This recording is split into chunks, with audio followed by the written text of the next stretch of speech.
Hey guys, welcome to Friday Massive Iron Live. It is Friday, the 21st of February. We made it. We almost made it to spring. We're we're embedded knee deep in cold and snow and all kinds of nastiness. How are you guys doing? Welcome to Friday Massive Iron Live. This is the longest running podcast Q&A in the history of lifting, and I am sick as a dog. I am sick.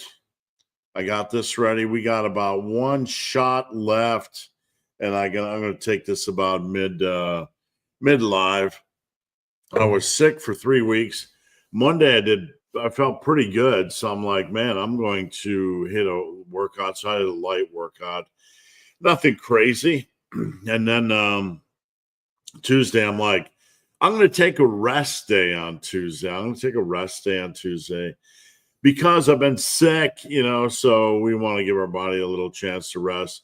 By Tuesday afternoon, I start feeling sick again. Wednesday, I was full-blown sick.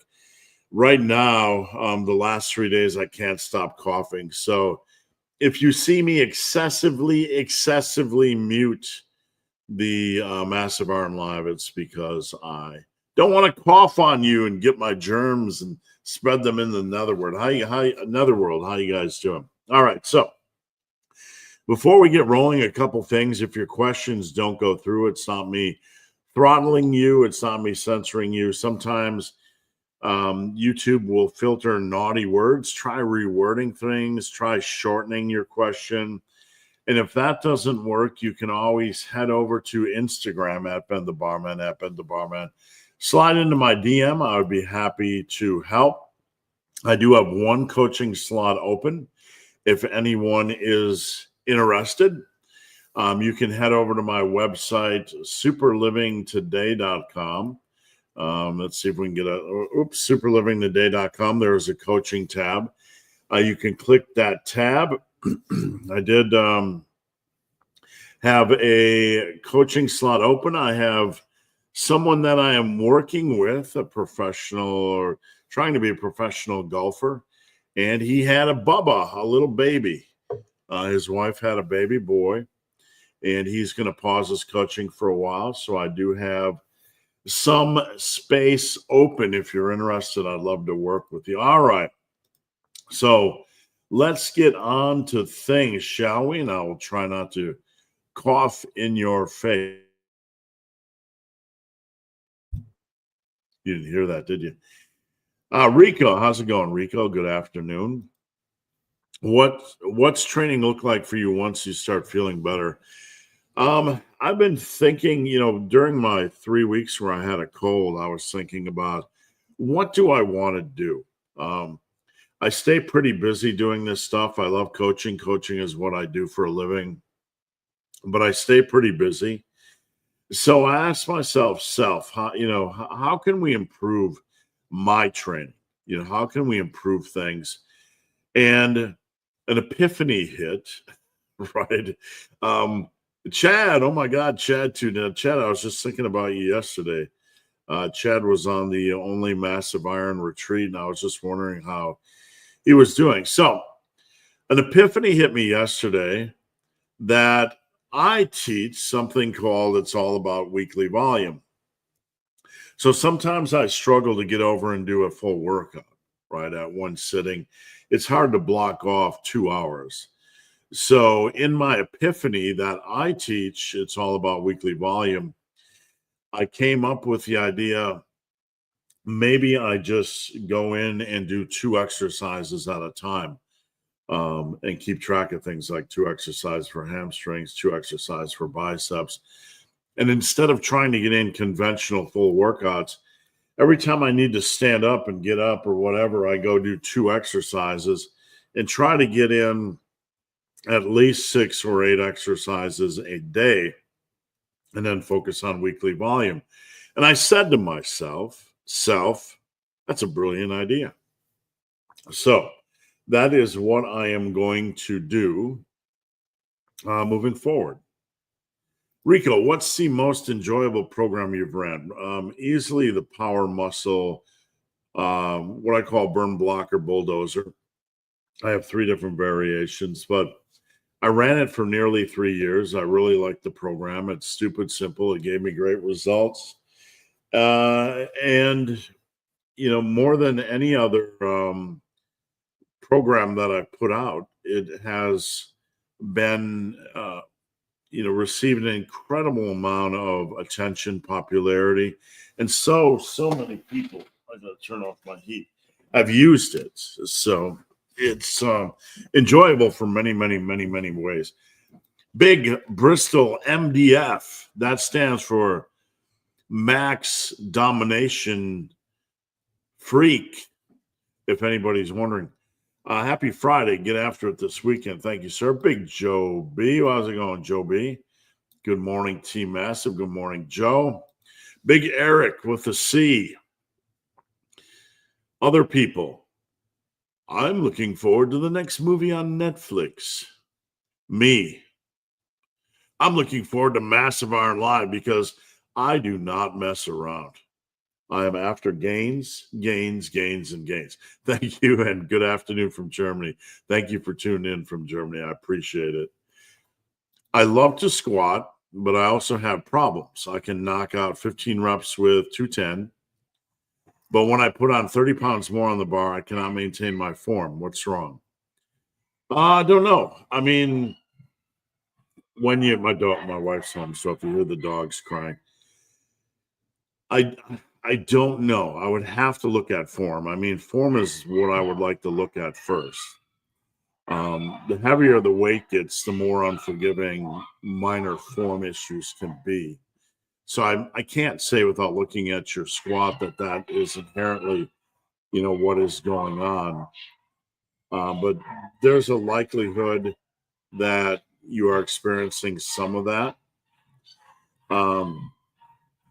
And I will tell you, squats are very mental, and I this might sound like Captain Obvious, but with a weight on our back, it tends to drive our heart rate up, right? So just having extra weight on your back has the potential of driving your heart rate up a little bit more. And the longer that bar is on your back with a heavier weight, the more and more physically taxing that can feel, and the more taxing it can feel from a cardiovascular standpoint. So I don't know specifically why, and I'm not going to, pretend like I know everything like Dr. Mike. But we always have to address the things we do know, right? So what we want to do is, if you can knock out 15 reps with 210, but you put 30 more pounds on your back and you can't maintain form, number one, we need to look at form. So if any of you want to join the Team Massive Discord, you can join that. There's a link in my last video, or you can hit me up on Instagram at Ben the Barman. I'll share the link. I'd be happy to do so. But we need to look at form. Form is always the first thing we need to look at. Maybe your form's a little bit off, and when you add the 30 pounds, you can notice it a lot more. So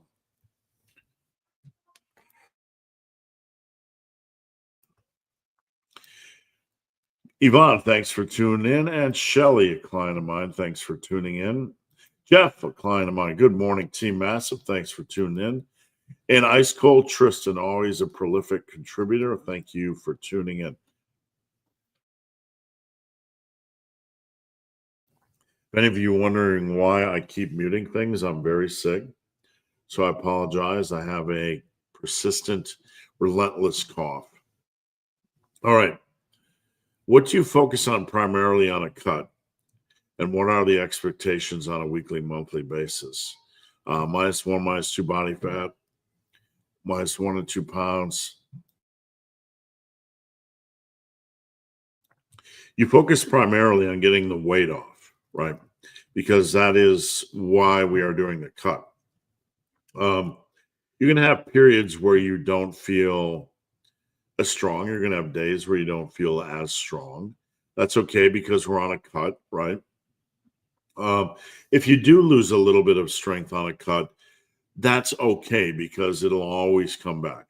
We're not going to lose muscle on a cut, even if it's an extended cut of 6 months. it's very, very hard to lose muscle as long as you're doing something. So set that fear aside that you're going to lose any muscle. We have to be safe, be smart, and focus on losing the weight. Expectations, I want to see people lose 3 pounds a week, min on a cut.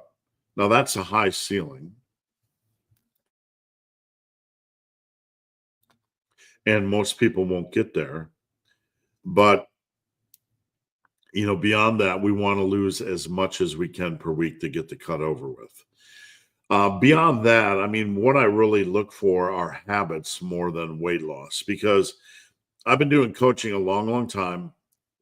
And I can tell you, when I tune in on a Monday through a Friday and I'm reaching out to my clients, it's not so much about the scale. It's really about the habits. If the habits are in place, the scale is going to take care of itself. But if the habits are not in place, then the scale is going to jump around and we're probably going to flatline. We're going to have a couple days where we see good progress and then a couple days where things go back up a little bit. So habits are everything. And at some point, the reality is, and I'm not speaking to Jeff specifically, but everybody, if we are on a cut, we need to do what we need to do. We need to pull up our big boy and big girl pants and do what we need to do. Look, I've been doing this for a very long time and coached many, many people. And I can tell you, I do not give a shit about your excuses. I don't. I really, really don't. I don't want to hear your excuses. Not you, Jeff, but I'm saying in general. I don't want to hear the reasons why. I want to see people that are going out and assessing, what is missing from the, what is missing from the equation, and let's fix it. I want to see people that are positive and proactive and invested in the process, and not constantly making excuses like, this week I had too many drinks and we went out on a Friday. And look, you have a physique goal. And again, I'm not talking to Jeff, I'm talking in general. You have a physique goal. You need to dig in and get it over with. There's not room during a cut to mess around and not plan meals and run around on the weekend just eating whatever you want and having a few beers, chuckle, chuckle, laugh, laugh, and having beers during the week.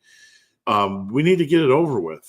You guys are here because you want body, an improvement in your body composition. And at some point, if we want an improvement in our body composition, we need to understand that either we're taking the process seriously or we're not, right? It's as simple as that.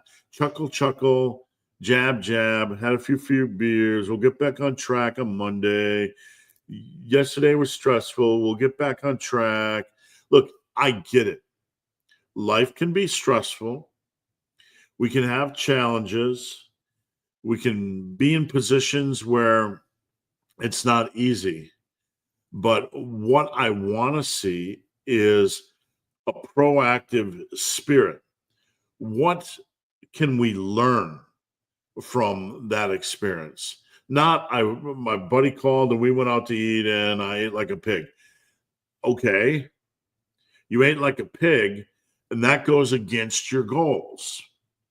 So what I want to see from someone more than just a scale weight change is somebody that says, I went out and I ate like a pig and I realized to be successful, I need to A, check the menu before I go to the restaurant, B, not get an appetizer or the fries or the bread, C, not get drinks with calories, D, maybe as my sides get broccoli, mashed potatoes, something, right?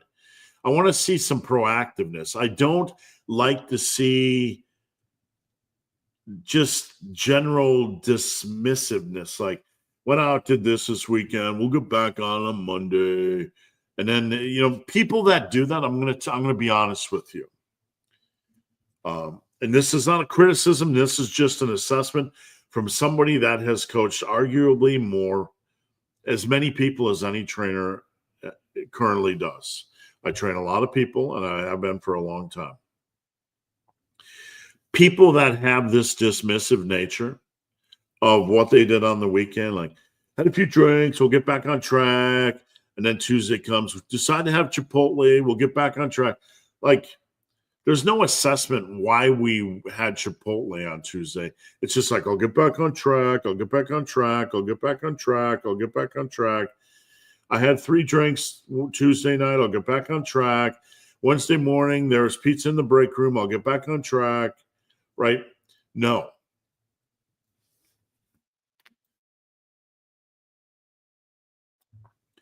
You know, it's not like people will say, "You're saying you can't have pizza or beer or ever?" That's not what I'm saying. That's not what we're talking about here. If you're on a cut, if you want to lose weight, this kind of attitude, this non-caring, I'll get back on track, I'll get back on track, I'll get back. You need to get your shit together, right? You're not taking this seriously. You want to continue to drink and eat and you're delusional, because consistency on a cut is everything. You can't continue to mess off every 48 to 60 hours. I'll get back on track. No, that's maintenance living. The reality is, all this stuff aside, that's maintenance living. Someone that moderates enough to hold their weight, which is what many of these people do, that's maintenance life, right? You had 2 beers on a Tuesday night during the game instead of 6, and you managed to hold your weight together or steady. That's maintenance living, okay? Wednesday, you went to Chipotle and you had the chicken and the stuff, and you didn't get the guac and the extra cheese. And you remained at maintenance. That's wonderful. That's maintenance living. That's not fat loss, okay? So what most of these people do with the bad habits is they might not be gaining weight anymore. They have downgraded to maintenance level. And a lot of people at maintenance level, and you asked what I look for and what my expectations are, a lot of people at maintenance level are in the, I'll get back on track, I'll get back on track, I'll get back on track, I'll get back on track, I'll get back on track, right? Every 2 to 3 days, over and over, it's a cycle. So if you want to know what I look for, I want to see somebody that is realizing this is not the plan. This is going to stretch a cutout for a year, okay? And, I'm sorry if this hurts anybody's boo-boo baby feelings, but we are in this for a reason, and that is to get the weight off and to improve our body composition, okay? And occasionally, hey, there might be a date night. We might have Valentine's Day. What can we do to reduce the damage and still, still keep things going? But what I really look for is someone that is serious about decisions. If you are serious about decisions and you are fighting to take steps forward, even though you are making mistakes, that is my expectation.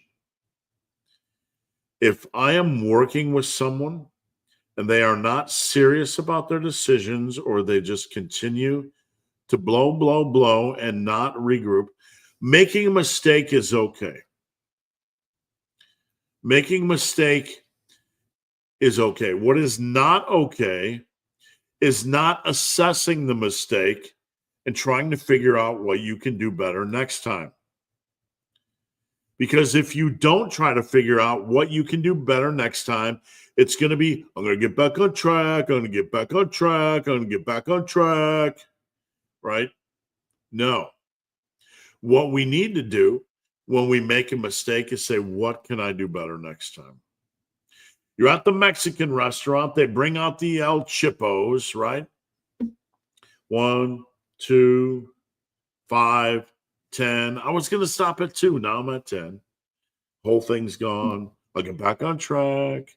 Okay, you made a mistake. And I've been there. I'm not judging you. I've been there. But this is the way the process works. What do we do to prevent that from happening next time? You can't stop shoveling chips in your big fat mouth. Oh my God. He's attacking me. That's me. I can't stop shoveling chips into my big fat mouth.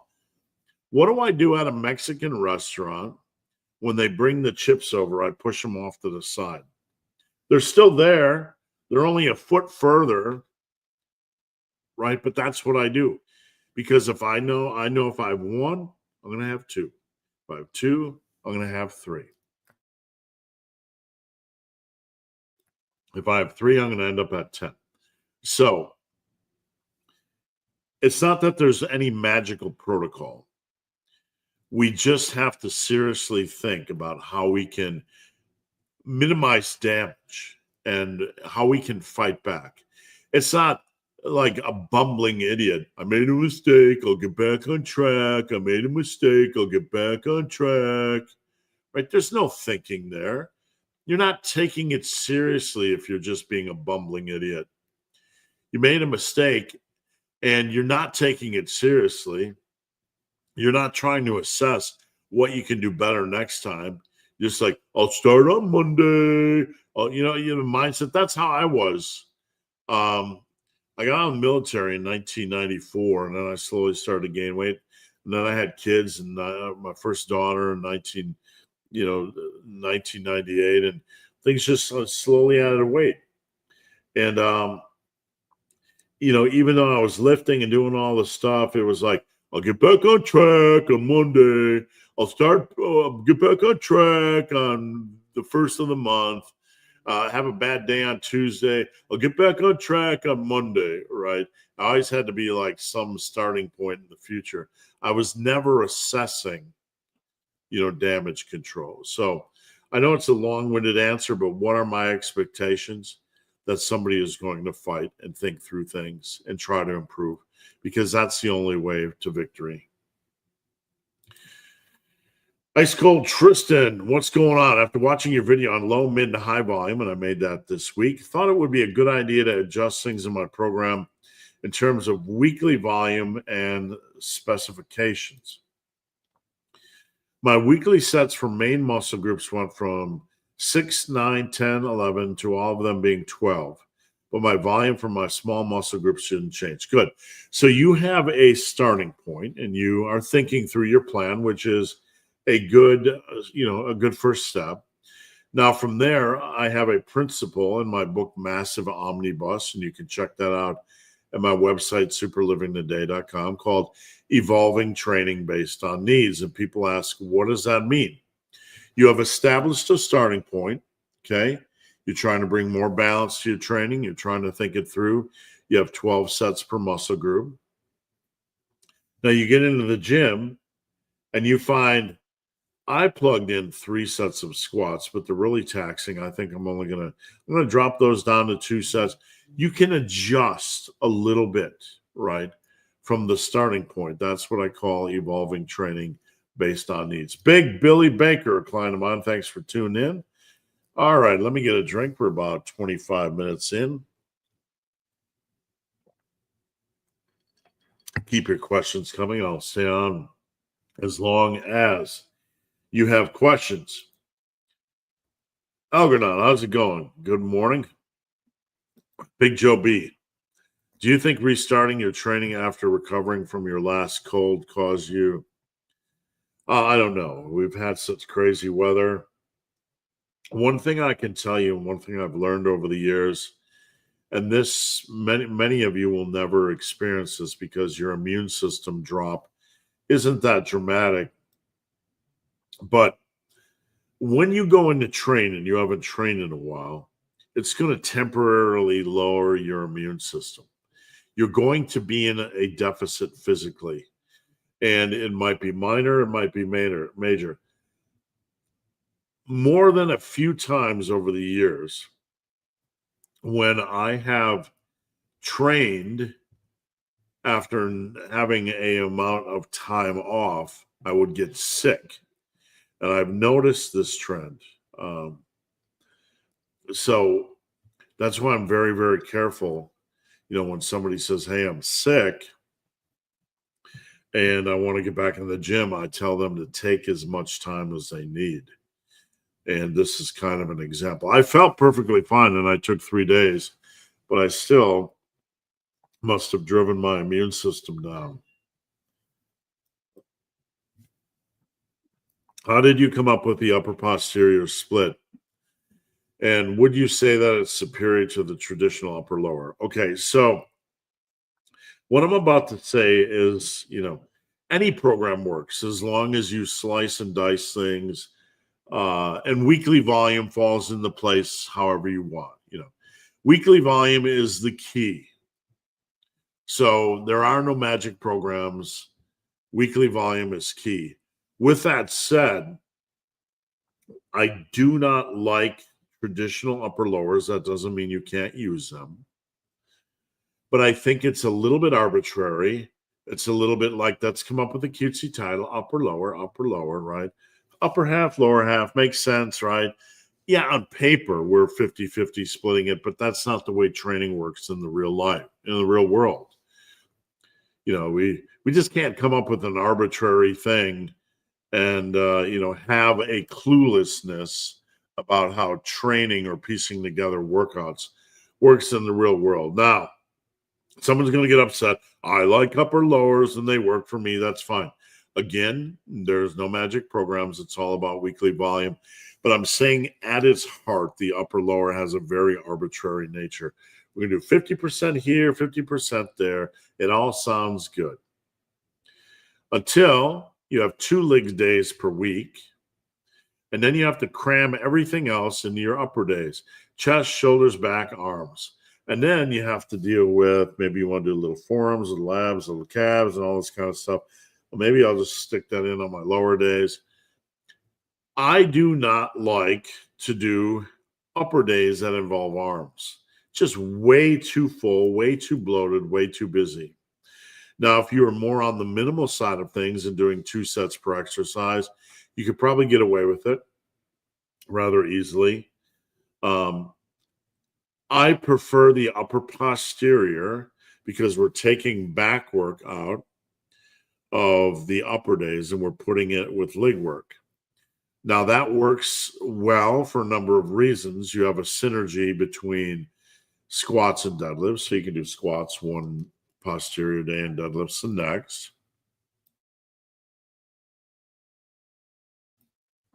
And that synergy, that baseline is really, really good, especially for somebody doing posterior lifts like squats and deadlifts and RDLs. So you can kind of alternate. It works really, really well. The back and the legs are pretty intense, muscle groups to work. But by moving back over to legs, you don't have to do 2 full leg workouts per week. Many times, if you do a full leg workout, you're going to be sore for quite a long time. And by cutting the leg volume in half and stuffing in back work, you probably going to have a little bit less soreness. Someone will say, on a traditional upper lower, I cut leg work in half. That's fair, but if you're going into the gym and only doing like 2 or 3 exercises for legs on one day, and then on the other day, you have like 15 sets for upper, it's not very balanced. That's one of the reasons why I don't like it. You can balance it, of course. The upper posterior just balances things out a little bit better. Now, not everyone likes it. I understand, because the posterior days are not easy, but you are not here to take the easy route. You're here to get quality results. But if somebody is struggling with the upper posterior, one of the things we can do is turn that into a lube split. Don't get excited. We're talking about lifting, not lube. Okay, lube stands for, you can take an upper posterior, which is an upper day, a posterior day, an upper day, and a posterior day, and you can turn that into lower legs, upper A, back, extra upper, or upper B. So lube.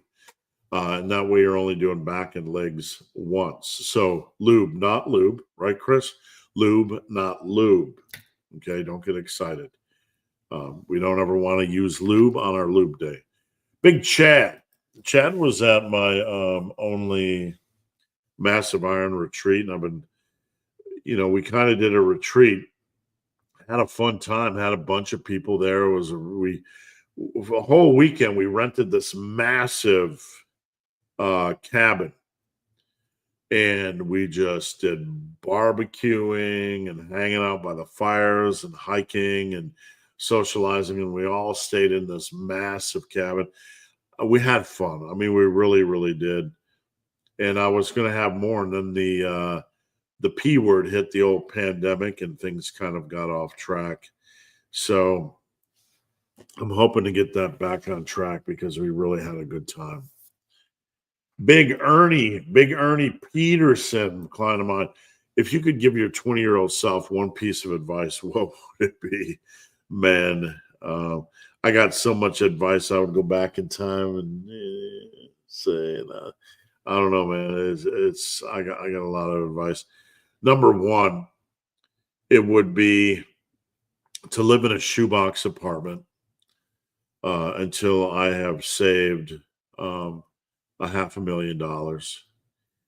Just go work, do what you like to do, save the money. Go work, do what you like to do, save the money. And life isn't just about money, but when you get to the second half of your life, or you get to the last chapter of your life, where I am at right now, I am 57 years old, you want time to do the things you enjoy, right? Whether you want to have kids or you don't want to have kids, I'm past kids. I'm post kid, right? I'm post family. And you want time and you want your health to be able to do the things you want to do.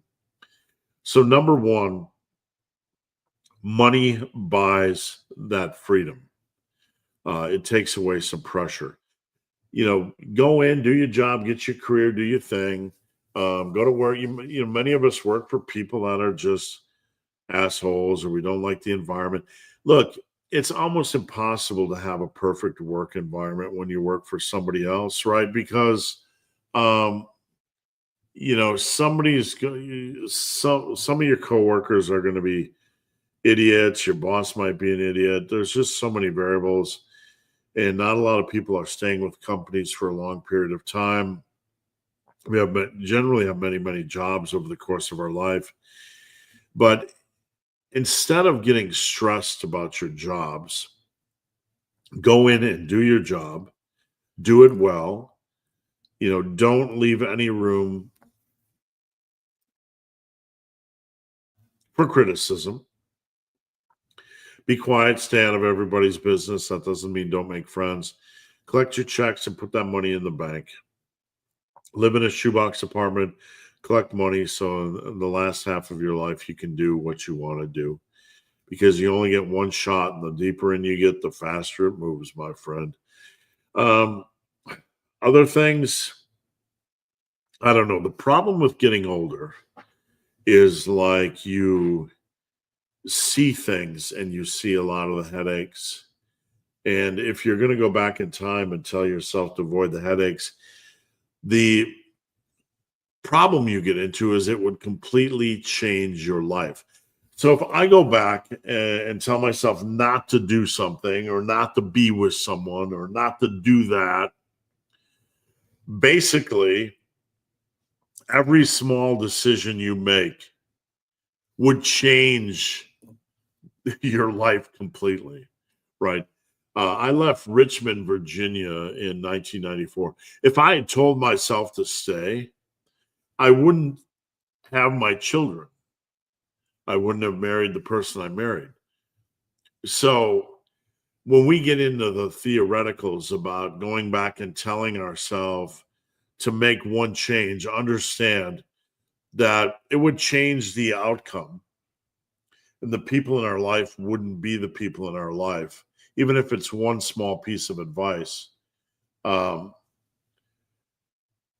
but we also need to understand there would have been another outcome, and if we had gone back, we wouldn't have known about the other outcome. So, I don't know, time travel, uh, you know, um, all these different time continuum things. But there's some things I'd go back and tell myself, and we're not going to share these on open live. Lifting wise, I would tell myself to start deadlifting from the start, do about 2 sets per week, and you know, I probably would have continued pull ups, and I would have taught myself about bulking, proper bulking.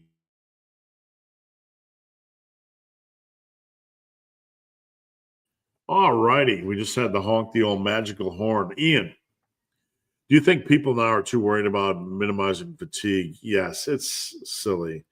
Like it's overly ridiculous. The people are There are very few lifts that are going to be overly fatiguing, very few lifts. And it's just all part of paranoia culture, right? The body is not fragile and you can do far more than you want. Plus, we want to work on our work capacity. I don't know any serious advanced trainee in any sport that doesn't have really good work capacity. You're going to watch some martial arts this weekend, some MMA fights. Those guys have ridiculous work capacity. They built up over the years, and they're not sitting there on their weekly training going, how can I minimize fatigue? They're trying to reduce injury risk. And obviously, they're not trying to train, an excessive amount per day to the point where they get injured.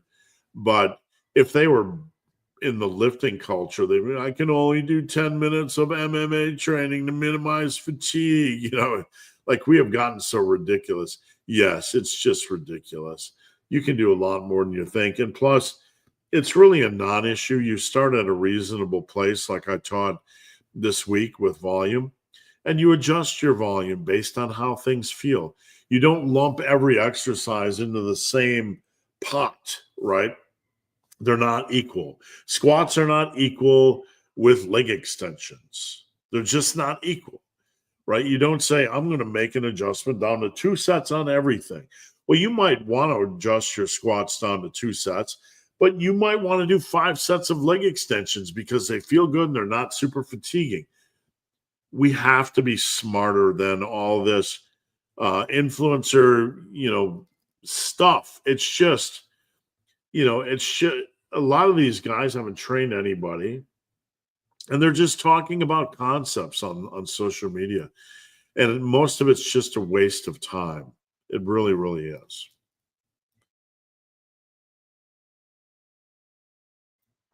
I'll tell you, I've been training for 39 years now, and I've trained excessively. I've trained pretty darn hard.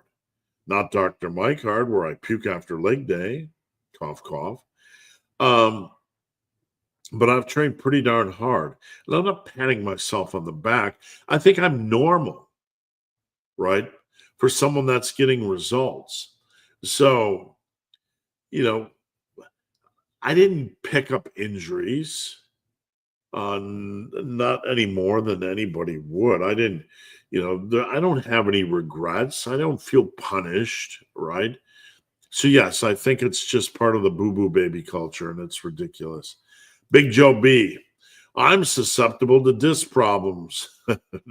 I'm laughing because that's very obvious. And I don't mean that in the wrong way, Joe. It's just like I just wish it weren't a thing. Joe's a client of mine. Is it possible to completely remove? Yeah, you don't need hinge movements. Of course. You want, hold on.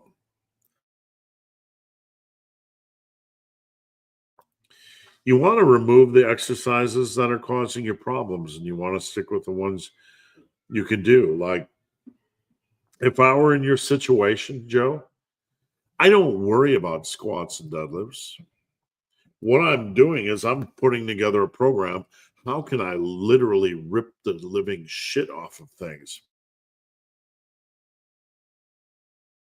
Sorry. How can I tear things up? It's not a question at all. It's not a real question at all. And I mean that respectfully. I don't wake up any day and on any given day and like I can't do a certain exercise. I'm just going to take up Pilates or whatever. Every day I wake up and like, what can I do to ripping it up, tearing it up?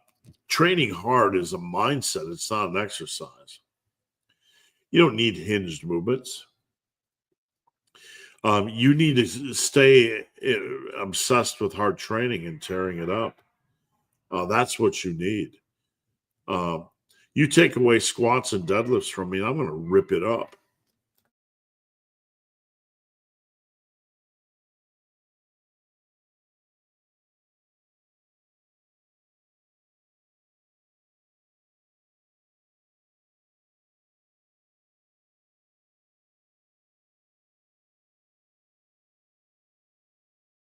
Sorry, sorry, I didn't know the mic was still off. In baseball, we talk about ripping the cover off the ball. We talk about just getting up there and crushing it. You have to do that in lifting. It doesn't matter the cards on your deck. You need to rip shit up. That is the heart of Massive Iron. That is the heart of what I do. And that is the heart of results. It's not an exercise, my friend. We figure out what lifts we can do and we rip shit up. Ian, is it fine to run the same 3-day split like push-pull legs or Arnold? It's fine. The question I would ask is, why aren't you adding in any exercise variety?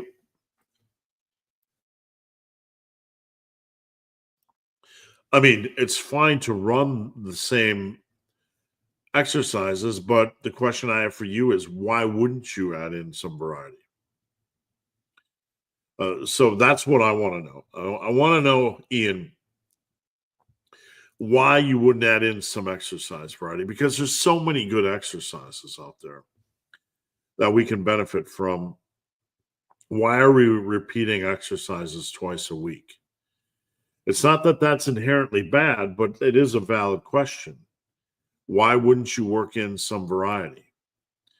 Do you think working in the same exercises is going to expedite progress? It won't.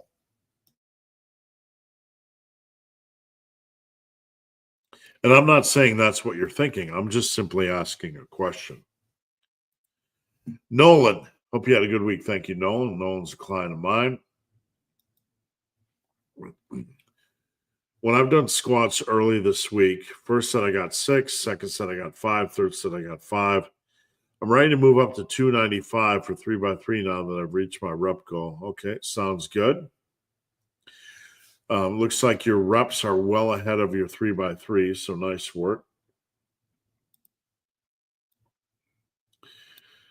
Robor. Hey, Steve, two-part question. Is an upper lower 3 days a week rotated ABA and BAB twice a week frequency? Yes. Anytime you are working a muscle group more than once a week, that could be 1.25 times a week or 1.5. If you're doing 3 days a week, this is frequency training. You're training everything about 1.5 times a week. Don't staple things to a week, right? Look at how often you are training something. So in this case, you're doing those 6 workouts in 2 weeks. So you have 3 A workouts in 2 weeks or every 4 2/3 days. Does that make sense? So anytime this is lower than 7, then it is frequency training. What do you think of the 2-set protocol? 10 reps first set, 10 plus second set. That's fine. Just always understand that the demands of every exercise are different. And if 10 reps doesn't work for an exercise, adjust it. Don't hesitate to adjust it.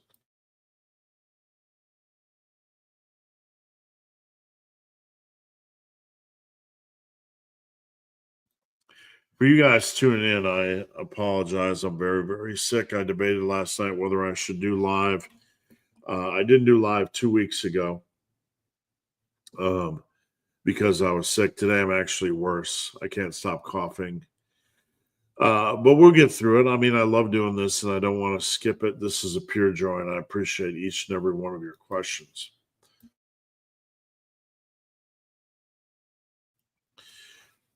Any advice on Ramadan fasting next month if I want to cut and maintain as much strength?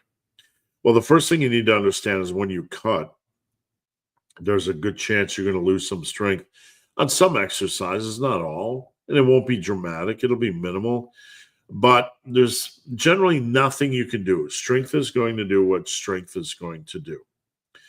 But if you do lose a few reps, understand it's just temporary. It's not permanent. Once you have strength, you'll always get it back really, really quickly. Okay, so don't worry about it. Focus on the cut. Um,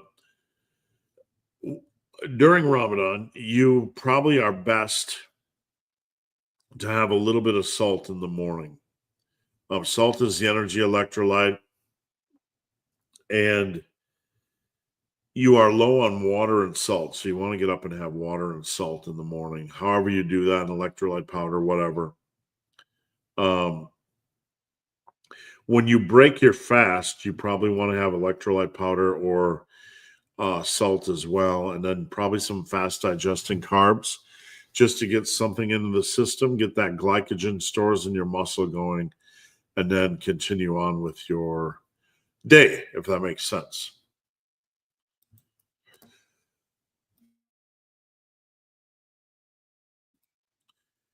In an Arnold split with a dedicated day for arms, you get more reps per exercise due to less fatigue in a push-pull legs where arms come last. With volume, intensity, and effort equal, would this lead to bigger arms? No. You're going to come to the end of it, not in the long run, no. It's not, you're trying to manufacture some magic program that's going to give you bigger arms. Anything you change is going to always come at the expense of something else in training. But over the long run, over 5-10 years, none of this stuff is ever going to matter. It's all going to equal out because hard training is the great equalizer, right? You're not going to get massively bigger arms. Bigger arms are going to come from time and patience, 60 to 70 to 75 to whatever percent crushing your compounds. You're not going to have big arms if you don't have a big bench and a big barbell row and a big lat pull down and a big pull up or whatever exercises you're using for your upper body. And to get all those numbers big, inflated, you need time. Okay? That's program. It's independent of program. Now, I'm not saying compounds are the only way to build arms, but the arm work is going to do the 40, 30, 25, whatever percent. But no, you're trying to engineer a way to build bigger arms. And in the long run, that's not going to matter. If you take the Arnold, which is the, chest, back, legs, shoulders, arms, and you move, I believe that's correct, you move at a fourth day, all of a sudden you have the first thing to understand is that the Arnold split was extremely intense and long. Okay. So on paper, we might do the Arnold split, but are we really doing what Arnold did? No, probably not, because that was a very long training day, at least 6 days a week. We're generally boiling it down so we can survive it because we're not Arnold. We don't have all the time in the world. We don't have his recovery genetics. So we're already changing the program, but we're considering it to be the heart of the Arnold.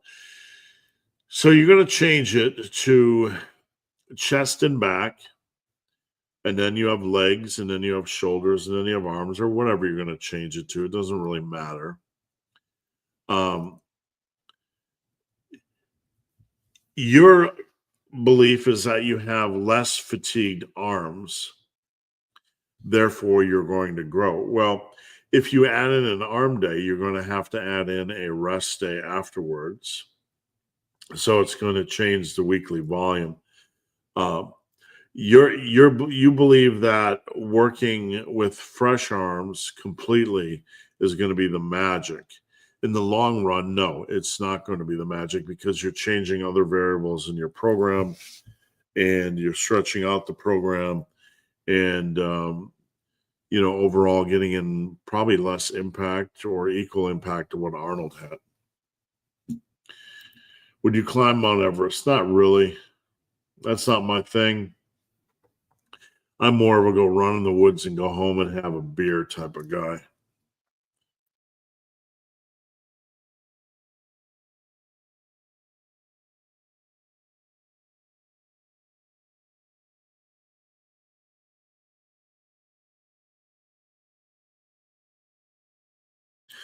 All right, it's about time. Sorry, I keep muting this thing and forgetting me. It's about time to have a shot, and we're going to have a shot real quick, and then we're going to move forward. And I see the name Paul Carter up there. You guys need to stop following that guy, please. Stop. All right, a little bit of Dayquil. Cheers. Happy Friday. All right. Don't know what happened, but I was doing strict presses for some reason when I got done. Somehow misgrooved. All three of my sets, and last still got two reps. Okay. Happens. I mean, I don't know specifically what happened, but things happen during training. It's a physical activity. Things are going to get off track, or something's going to twitch or get misaligned, or something's going to be a little bit weaker. The right side's going to be a little bit weaker than the left. You just never know. Thanks for tuning in, Abdullah. Appreciate it. Client of mine, Ian. Here we go. Thoughts on Paula Carter saying to drop all intensity techniques? No, Paul's against all intensity techniques, and it's just a dumb thing to say. At this point, we need to stop following Paul Carter. But outside of that, anybody that says intensity techniques should be dropped is doing you a huge disservice. That's one of the worst things you could ever say. It's just a blanket, arbitrary, idiotic statement. It really, really is. Paul himself used to do 100 rep curls at the end, or finishers. Paul has developed a new philosophy, and I don't really care to get into it, but he's changed flip-flop many times over the years, because that's what Paul Carter does. But he used to do 100 rep curls. Paul trains completely different now and advocates things completely different now from how he built his base. And he built his base doing what we're doing. It's as simple as that. I've said this many times over the years, and this is not directed at Paul Carter, but this is a general statement. When you see a teacher or a coach or a lifter telling you to train a certain way now, and it seems a little bit counterproductive, or it seems a little bit counterintuitive, or counter to what everybody else is doing, find out how they train to build their base, because you are going to find that everybody pretty much builds their base doing the same thing. If we're sitting across from each other in a bar and you say, hey, Paul Carter said to drop all intensity techniques, drop sets and rest pause, and only do 2 to 5 sets per muscle group twice a week, I would say unfollow him. That's some of the worst advice I've ever heard.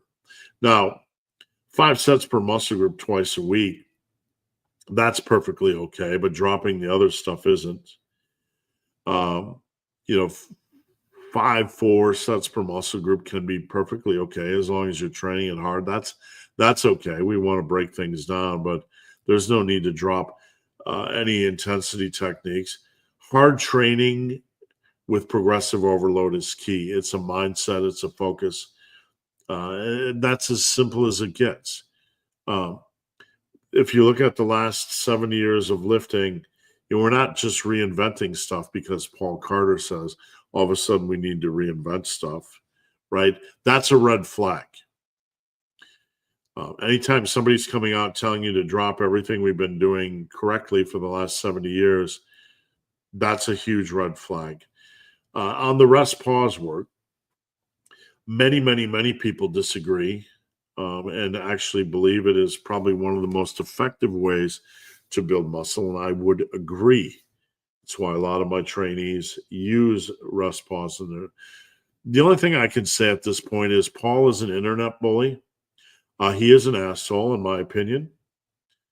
And, you're talking to someone that hired him to write at Muscle and Strength. I've met him at powerlifting meets. I've met him at the Arnold. I've spent time with him. And I'm not going to dive into his psyche, and I'm not going to dive into his personality because I don't really care. And but I consider him, in my opinion, to be probably the biggest asshole in lifting. And if you ask me sitting across from a bar, and there's a list of 100 people you should follow in lifting, who should be on that list? It would not be Paul Carter. That's all I'm going to say. Maybe I'm getting weaker at that lift, or it's just once in a while a lift feels. That's just the way it's going to go, Tristan.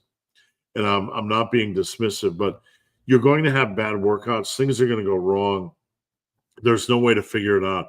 Sometimes a tendon or a connective tissue is under recovered, or sometimes something just gets misgrooved, or is, lifting is truly a activity where quarter inches matter, especially on things like the deadlift. You can twist slightly during a rep. Why? Who knows? On overhead presses and misgroove and do all sorts of things. Don't overthink it. Okay. 7-Eleven. I like what you are saying. Analyze the failure after the fact and see where I can do better next time. I mean, I think that's really a key to being successful at anything. If you want to be successful at anything, we're going to fail during the process, but the key is, what can we improve? It doesn't matter if it's lifting, a cutting diet, getting better at a video game. It doesn't matter. That's the process of success. And we were talking earlier about cutting diets, and people that are like, they make mistakes, and they're like, I'll get back on track. I'll get back on track. I'll get back on track. And then they keep making the same mistakes. I'll get back on track. And they keep saying that over and over again. And they never adjust. Big Sam, good to see you, Sam. Let's say you take a week deload after training hard for 8 weeks. Can you fast for 3 days to invigorate appetite? You can do whatever you want, my friend. If you find that helps you, absolutely. The only thing I would say is have some sodium, salt during the fasting period. That is an essential electrolyte. And anything that works for you, go right ahead. There's no rules. The thing about fitness and nutrition and health is that it's okay to personalize things. It's okay to have fun. It's okay to try things. It's okay to like fasting for 3 days if you want to. This isn't serious or life or death, and it's not going to break anything. We're using the recomp word. Where's the cone of shame? Can you recomp from 21 to 15? No, don't do this, please. Please don't do this. You're looking at, okay, so a 200-pound male would have to gain about 12 pounds of muscle to drive their body fat from 21 to 15%. I've never seen that happen in all my years of lifting. Don't stay stapled to a scale weight. That's one of the dumbest things you can do. It's arbitrary. Every trainer in the world will say it's not about the scale, it's about what's happening in the mirror. Don't try to recomp. It's one of the dumbest things you can do. Why are you trying to stay at the same scale weight, Ian? You have not seen natural hypertrophy do this. I've never seen anybody do this. You've seen him talk about it, but I've never seen it in all my years of lifting. The key thing here that bothers me is, why are you trying to find an easy way? There's an issue here where you're afraid of bulking or lean bulking, which is only going to amplify the process. Why are you afraid of gaining a couple pounds of fat? Nearly every coach will tell you this is the magic. Yet, you are looking at trying to gain 12 pounds of muscle and staying at the same scale weight. That makes no sense. You have not seen natural hypertrophy do this. You have seen him talk about this. Okay. I couldn't disagree anymore that this is likely, because I've never seen it in all my years of lifting. I want to set aside natural hypertrophy, and I'll tell you my experience from working with clients. I've never seen it happen. I've never seen anybody gain more than maybe a couple pounds and just completely shut down the process. I will never back that. I will never do it, because I believe it's one of the worst things you could ever do. It's one of the best ways to shut down solid progress. And beyond that, stapling yourself to a specific scale weight, I'm not saying this to you, Ian, I'm saying this in general, is stupidity. It's arbitrary. I want to stay at a scale weight. Usually there's layers and depths in this argument. Someone's afraid of getting fat. We don't get fat bulking properly. You only get a couple pounds of fat when done properly. So, I don't know what you weigh, Ian, okay? But I'm going to share my experience, because you guys are here for my experience. And I'm not trying to offend anybody. I'm simply sharing experiences with folks. But generally, it's the leaner guys that are afraid of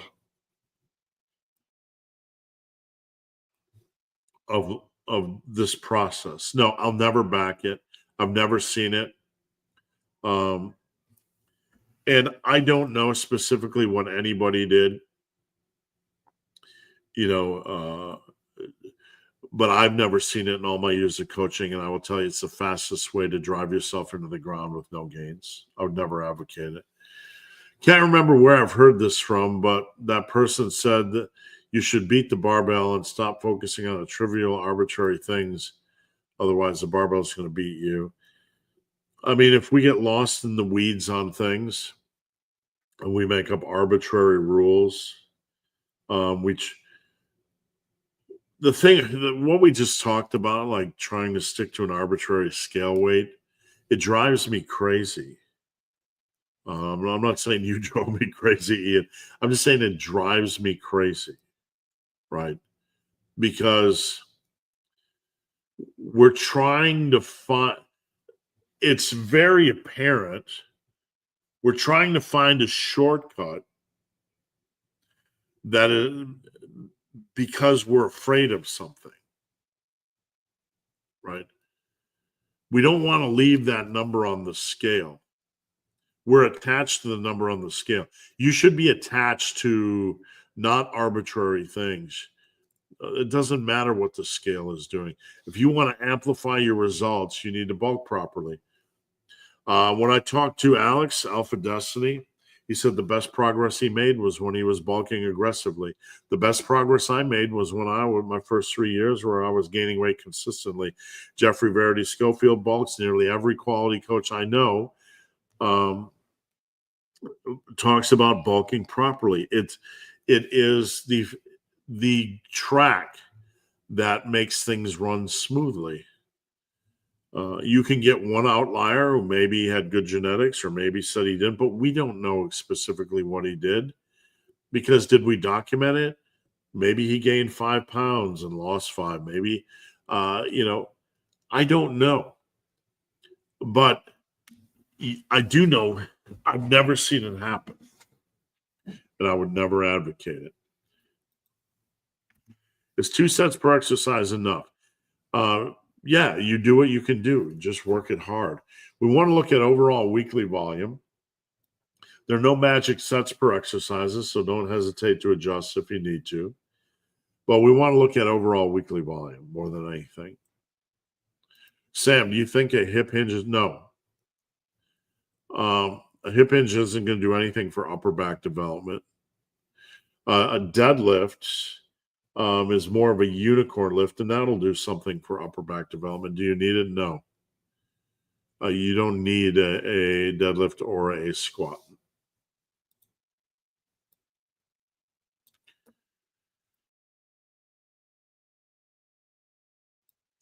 Caught a fever a week ago. Now I'm mostly fine. Some minor throat nose. Hopefully, I'll be back in the gym. Yeah, just make sure you rest a little bit and come back when you feel good. What are the benefits and drawbacks of a safety squat bar and a regular bar? Drawbacks, none. None. If I went back in time, I'd probably only use an SSB. It would save your shoulders a little wear and tear. The older you get, the bigger you get, the harder the squat can be on the shoulders. So it would save your shoulders some wear and tear. And there's really no difference in development from a regular squat. There's none. In fact, I talk about this a lot. I think in a perfect world, if a trainee was starting from square one and wanted to save their shoulders, wanted to save their lower back, I would tell them to do a safety squat and a hex bar with high handles. Is it acceptable to do a week deload every 4 to 8 weeks?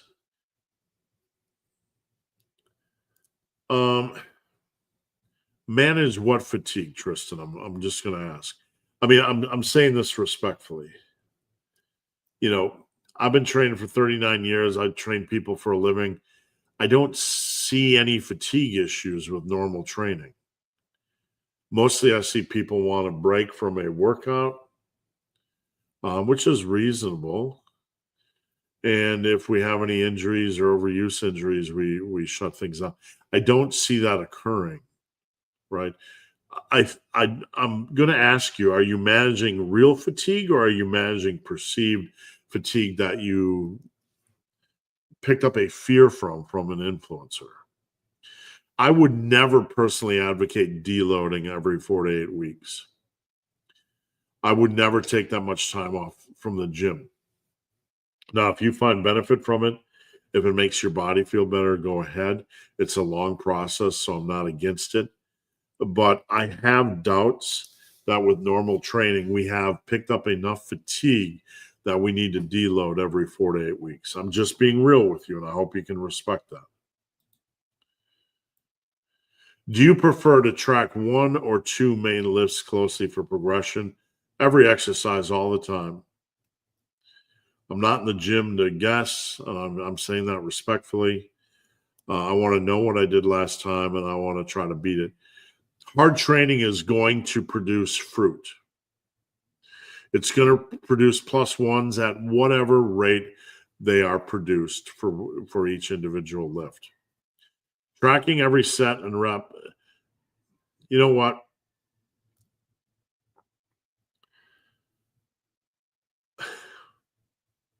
Tracking every set and rep sucks the fun. Look, it's not that difficult, and I'm not buying it. This is horseshit.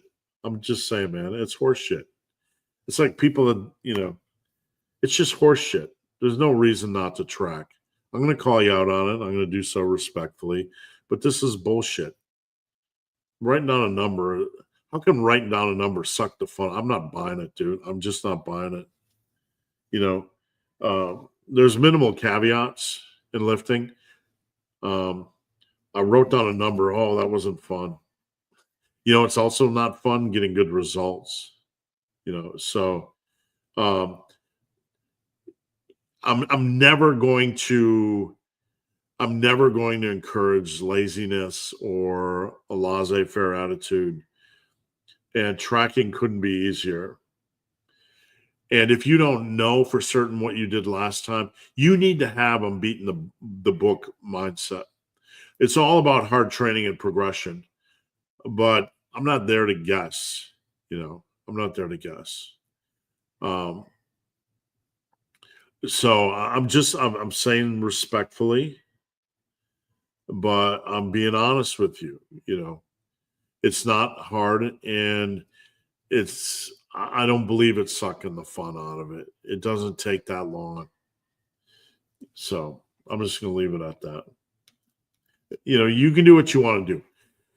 It's like brushing your teeth. I don't like to brush my teeth. It sucks the fun out of my evening, right? There's things we have to do as part of the process. If you want to build muscle, you need to watch your weight closely to make sure you're bulking properly.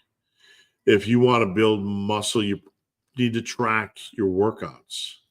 That's a given for me. That's 100%er for me. There's no reason not to track. Notebook, app, whatever. There's no reason. There's no excuse. I want to know what I did last time. There's just things in life we have to do because they're essential parts of the process. Michael. Hey, Steve. Cheers from Germany. Thanks for tuning in, Michael. What's going on? I want you guys to know that I'm always going to be real with you. I'm never trying to be confrontational, but with how many people are watching this, I got to speak the truth, and I hope you respect that.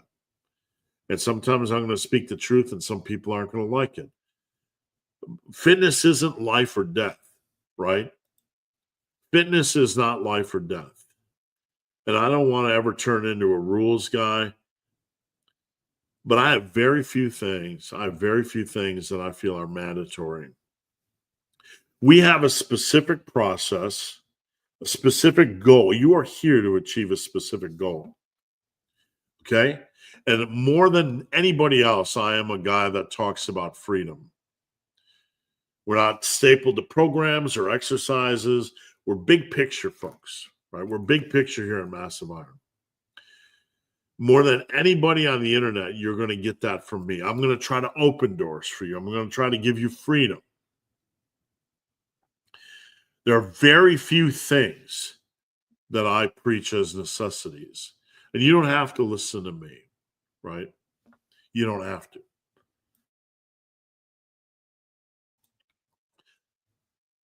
We have to watch our weight. Okay? It has to be going in the direction we need it to go. Do you need to track calories for that to occur? No. But it has to be moving. And if not, you probably need to pay closer attention. We have to track. So we have to track our weight and we have to track our workouts, right? We have to make sure the numbers are going in the right direction. And we have to make sure the weight is going in the right direction.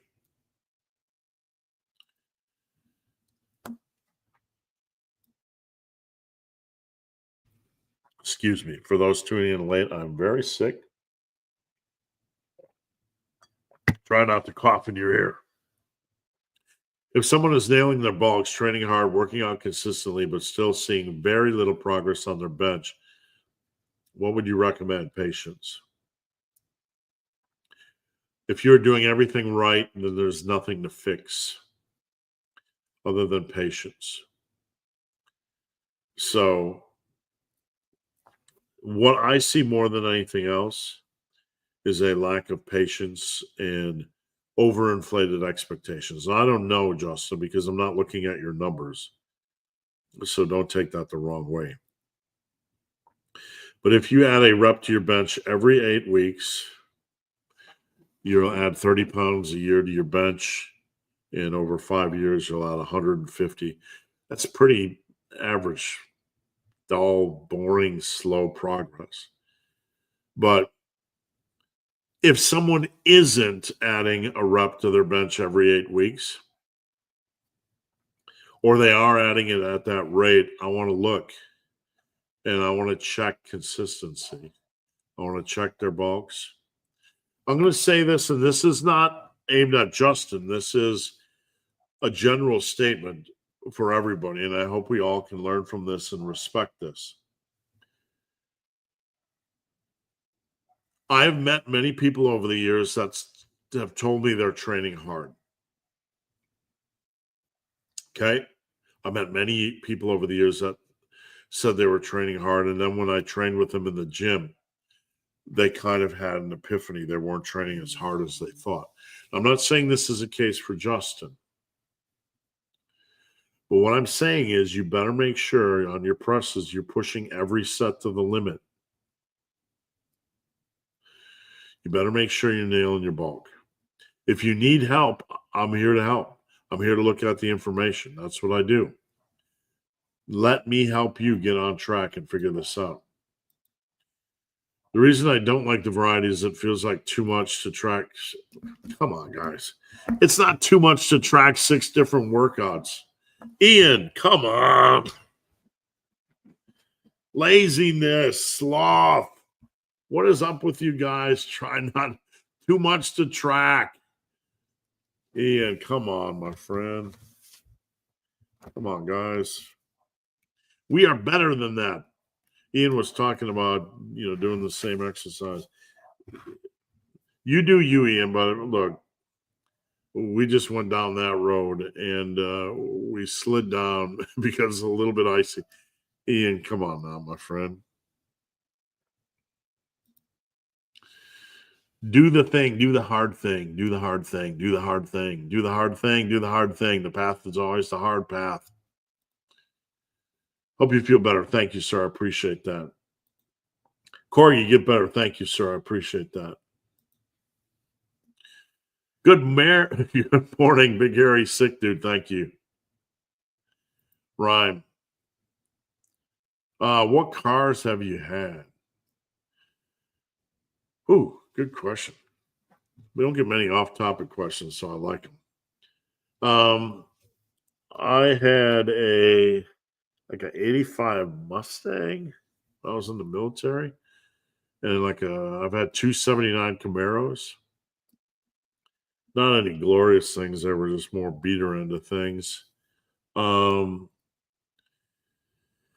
I got out of the military, I bought a mid-'80s Suburban, one of those big things, and I put a mattress in the back and drove across the country for like a month, just seeing the country,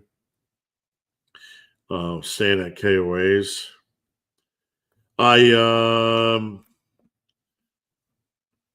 I bought, when I was in Idaho, a 93 Suzuki Swift, which is basically a Geo Metro with the 3-cylinder engine. It was cheap, like $4,500. But I had that thing for 17 years. That thing just kept running. After that, I got a Mitsubishi Galant. And then a Kia Optima, brand new Kia Optima. After that, I got a BMW 5 Series used.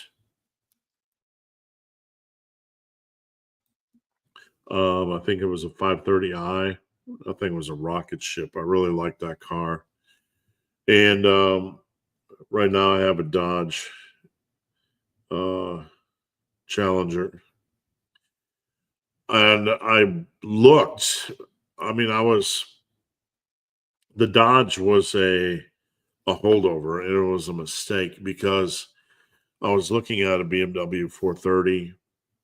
I was looking at a number of cars, something to keep my payments around a certain level. And I was going to get the BMW 430, but I needed to move. My BMW 5 Series needed like $7,000 worth of work, so I needed a holdover car. I bought the Dodge, and guess what? It's $18,000 upside down, so I'm going to be driving this thing till the wheels fall off.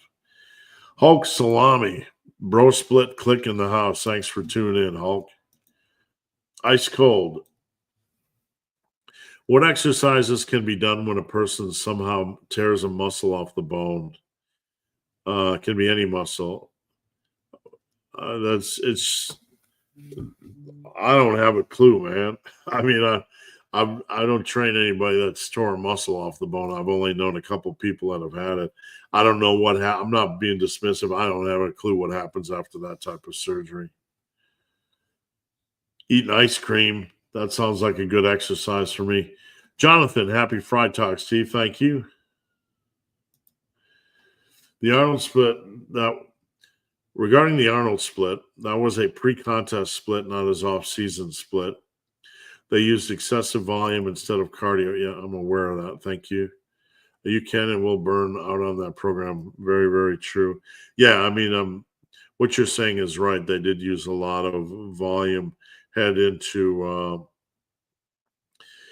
contest. I did a video on Serge Nubret, and I think he echoed kind of the same thing. Boom. Bro splits. And Big Paul. Thanks, Big Paul. I appreciate that. Appreciate the contribution to the retirement fund. Thank you, Paul. Hulk Salome. Progressive overload is literally what it all boils down to, but all these influencers have polluted the water, causing more paralysis by analysis. Yeah, you're absolutely right. There are no magic programs. There's no magic exercises. There's no magic.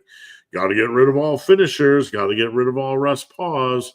Right? It's all bullshit. It really is all bullshit. And this is absolutely the truth. Hard training, not just throwing weight around in the gym recklessly. Patience, progressive overload. Exactly. They won't get views if they don't say something controversial. What worked for the last century still works today. These influences aren't showing any better results than anybody else. That's true. 100% true. Fasting rules. Lent is coming. In your experience, do fat men have any benefit in getting stronger? Like, can they gain muscle easier, or is it being obese just terrible for everything?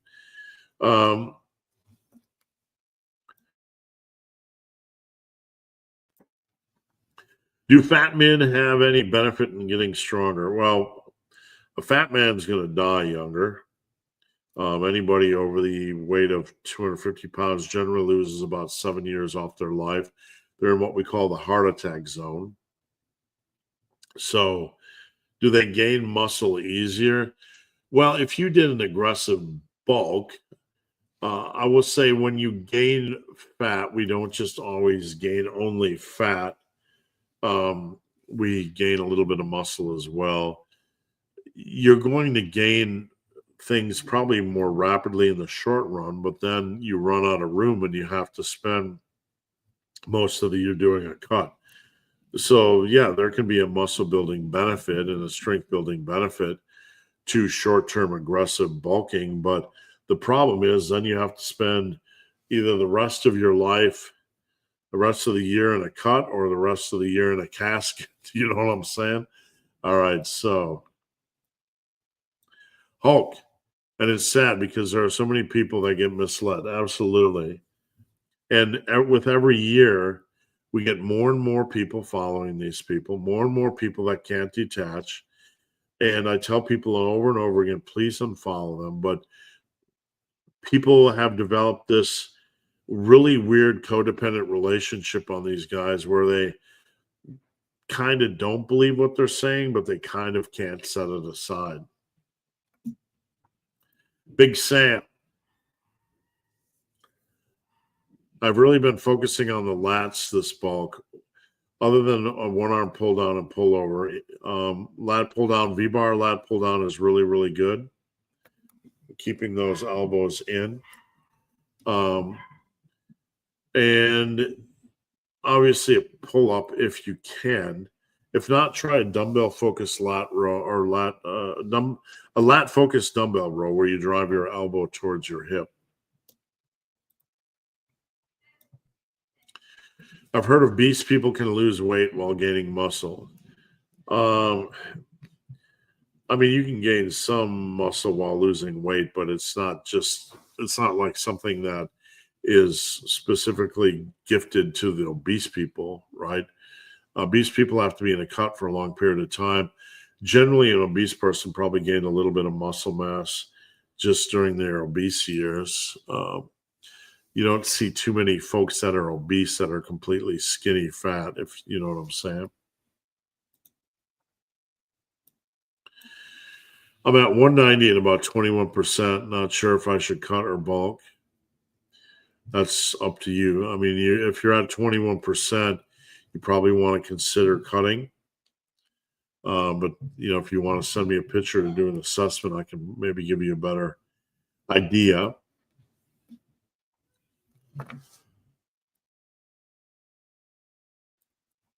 After establishing what your maintenance calories are, how many calories as a percentage? What I typically do from there is add 300. I don't do a percentage. Let's add 300. Let's ease into the water a little bit.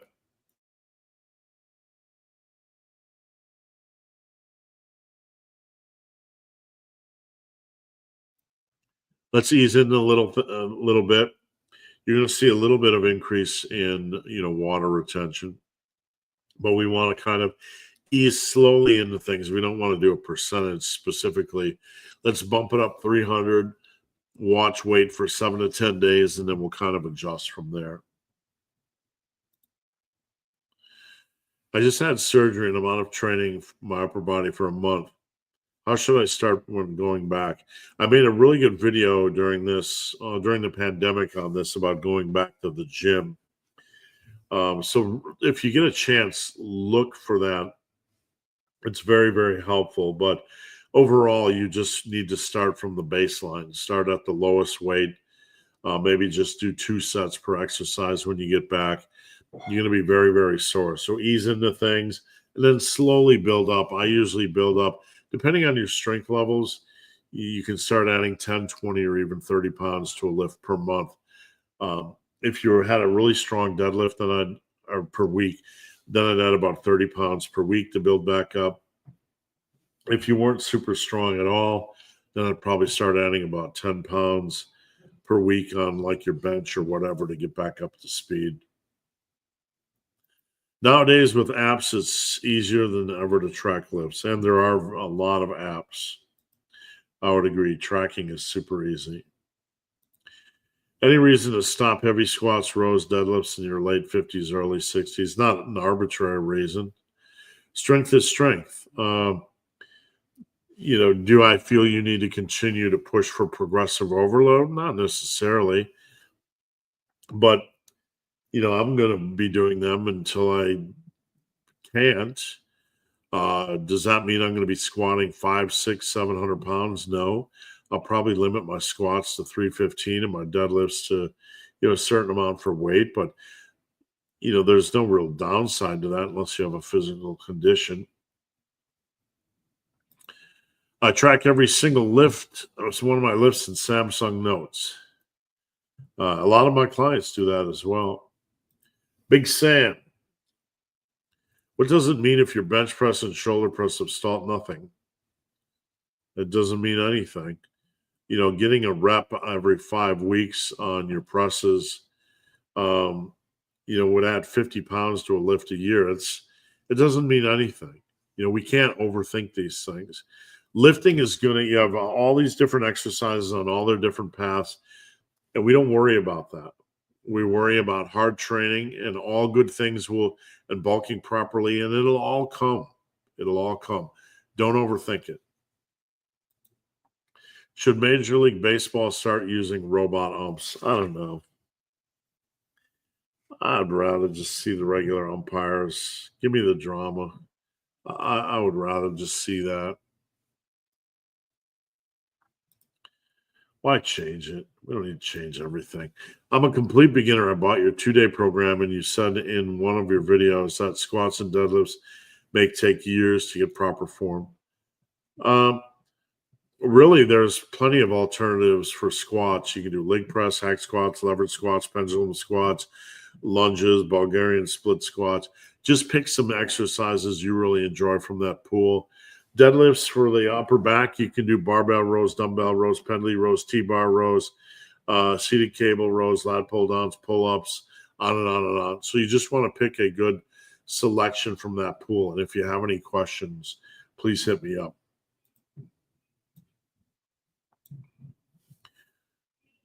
All right, what do we got? I feel like rear delts barely progress. Is it worth doing? Well, you get a lot of rear delt activation from your rowing. I always like to have in one rear delt exercise, and there are some good ones you can do, like a reverse pec deck or rear delt swing. But yeah, it's going to be a slow progressor for sure. Big JV. All I have are adjustable dumbbells, and I live in a rural area. Um, you're honestly you're going to cap out on those really, really quickly. You're going to cap out on your dumbbells very, very quickly. I mean, there's a lot of things you can do, rest, pause, and whatnot. But the honest truth is, we need to get you a barbell. We need to get, probably a few other tools if you can. Sell a kidney, sell everything you own on eBay. I think taking a deload week can help minimizing CNS fatigue. Yeah, I've not had CNS fatigue other than one or two times in 39 years. I'm just being polite and respectful, but I think you guys are falling into the pit here where you're chasing all these ghosts created by these influencers. I haven't deloaded in 39 years. My clients don't routinely deload. We're not forcing progress. You're creating things you think are going to occur, like increasing injury risk. I'm not being argumentative, but I think you guys are landing a little bit on the side of the body is fragile culture here. Do you think people put too much emphasis on lifting programming? Yes, I do. It's more about weekly volume and hard training rather than specific programming. What's your idea of retirement? Being able to do the things I like to do on a daily basis. Really, it's as simple as that. What's your idea? Oh, we already did that. I had a Metro, couldn't kill you. I had a Geo Metro, and you could not kill that thing. I swear, I only changed the oil twice and the brakes once. I swear, it just kept going.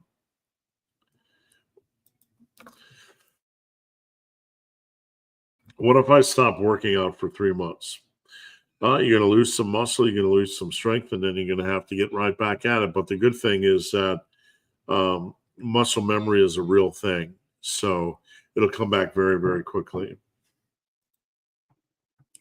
I know the isn't fragile and I train hard, but it's just something to think about in my advanced days of lifting when progress slows. Well, now you're talking about being an advanced lifter, Tristan. And as an advanced lifter, it's a completely different game. It's really easy to maintain strength and muscle as an advanced lifter. So you're talking about a completely different game. You're talking about somebody that's trying to continue to progress in muscle and strength, and they already have 99% of their muscle and strength. In that case, it's a completely different game. So you have to weigh whether you want to punish your body at that point. Do you think Tom Platt's really trained like a cracked out psycho? That's a good question. I don't know. I would have a tendency to think everybody comes and goes a little bit, right? I mean, everybody has good days and bad days, but I think his psycho meter was a little bit pegged in that direction, to be honest with you. Steve, you're the man. I appreciate your straightforward. Thank you. I'm always in this, for the best, and I don't ever want to piss anybody off. Anyone you're rooting for at the Arnold's? Not really, man. I don't even know. I don't even know who's in it. I gotta check the roster, to be honest. Any favorite films you've seen this year? I like The Gorge. I saw that last week. Not specifically a horror movie, but it is a monster movie, and that was pretty darn good. Um, wow, I have to hold on a sec. Would you? Would you hold on a sec? I watch mostly movies on Vudu, and I want to see if I can pull up my Nosferatu was definitely good. Um, Wolfman was eh. I like the Alien Romulus a lot. Heretic with Hugh Grant was eh. Strange Darling was pretty interesting. That's definitely worth a watch. Strange Darling was good. Maxine, I didn't really care for. The first Omen I liked. Late Night with the Devil was A plus. A plus. Late Night with the Devil.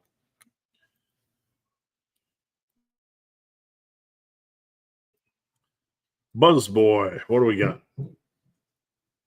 How much will I lose with 1 month off, man? I don't know, a couple, 2, 3 pounds. Not a lot. I mean, a month isn't a long time, to be off. It'll come right back. It'll come right back.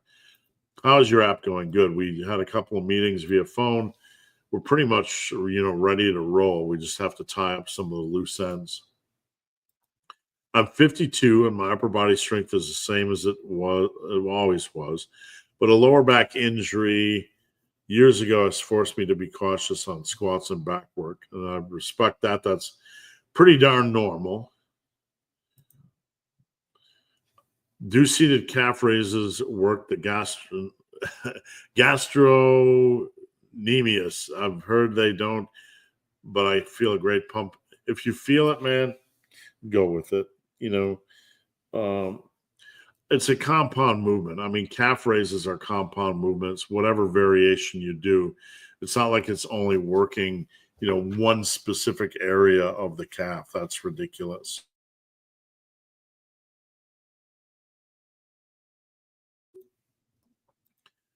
The pump tells you something. The people in the MRI study weren't you. I'm at the end of my 10-pound bulk, but I'm seeing weekly gains and I'm loving it. What's the time when the bulk should end? I mean, you can continue the bulk as long as you want to continue the bulk, as long as you're willing to walk back the distance for the cut. You know what I'm saying? So it's all a personalized game. When things are rolling, I'm very hesitant to stop the train from rolling. But you always have to analyze how far back do I have to walk. Happy Friday. As someone with a poverty bench, how far in strength will it's any other program. There's no magic program. Really, you can take any reputable bench program and run it forever, 5-10 years, and it's probably going to give you the same results as any other reputable bench program. So it's not about the program. It's more about the bulking and the consistency. What are your thoughts on Sam's physique at prejudging, if you've seen it? He said in one of his latest vlogs, it was good. I mean, his conditioning was great. I think his physique had a few weaknesses, but I really didn't stare at his competition, and I'm not downplaying it at all. I think he's got room for improvement, and that's a good thing. That's not a negative thing. All right, guys, we have 2 questions left, and I'll be hopping off for the day. Last call for questions. Get them in now. Stuck at 200-pound bench for 8 to 9 reps for 3 months. I don't know what to do. Come join the Team Massive Discord. Check out the links in the video earlier this month. Let me look at your bulk. I want to see what your bulk is doing. Let's comb through a few things. Is it still okay to squat every 9 days? 9's kind of pushing it. I don't want you to squat. I think you'll be fine as long as you don't feel your connective tissue is deconditioning at all. All right, guys, we made it through Friday. Thank you guys for all your questions. I love each and every one of you, sexy people. Thank you. Please come back next Friday. I will be here. Have a good weekend. Please come join the Discord server, and we are out. It's